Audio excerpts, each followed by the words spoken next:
now let's just go into the cost of housing in general, not homelessness, but just housing for normal people, because it's becoming almost insurmountable for Absolutely. young people to buy homes in California now, and even much older people, because everything is skyrocketing. And older people are losing their homes. Exactly, because of Absolutely. the cost of living. Yeah. So how do we fix the housing crisis in Again, California? I'm going to come back to the legislature and the government. To me, one of the biggest problems is the cost of energy. Okay, anytime you want materials to build a house, it's got to be trucked there. Okay, so all that cost for that trucking is going up. All that goes back down into it. I know a number of contractors. I have a lot of contractors that support me. Okay, they're paying more for the materials. They're paying more for the building fees. Santa Rosa, Chris Rogers, is just having a new thing they just put on the ballot that he did to raise the fees. Okay, they're for everything in the city. All those fees are paid by the home buyer.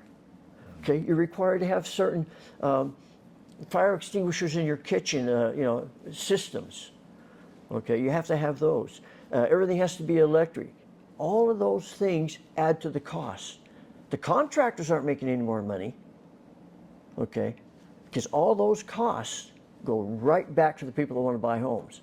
The reason it costs so much is because of the restrictions, the permit process, and the requirements to build a home that they have to do now. And a lot of that has to do with the green energy program, because you can't have certain materials in your house.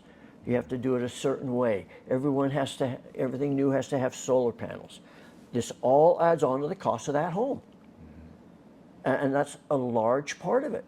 And I think a lot of that, by decreasing all of these, eliminating a lot of these regulations will lower the cost. Is it going to take it all the way back down?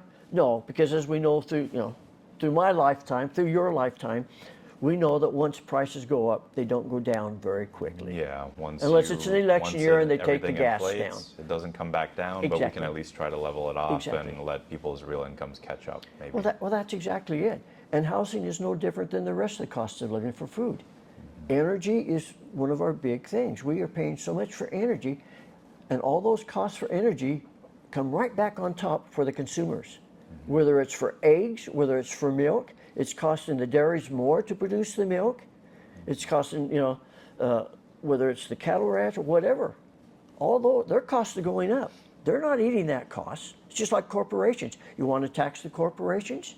Fine. But you know what? Those taxes are going back down to the consumer because they're not going to change what they're making. Yeah. So I can tell that a core issue for you is the rate at which California is pushing the adoption of green tech, and Absolutely. you believe that's essentially exacerbating inflation Yes. in every regard, from energy to the housing Absolutely. crisis. Okay, understood.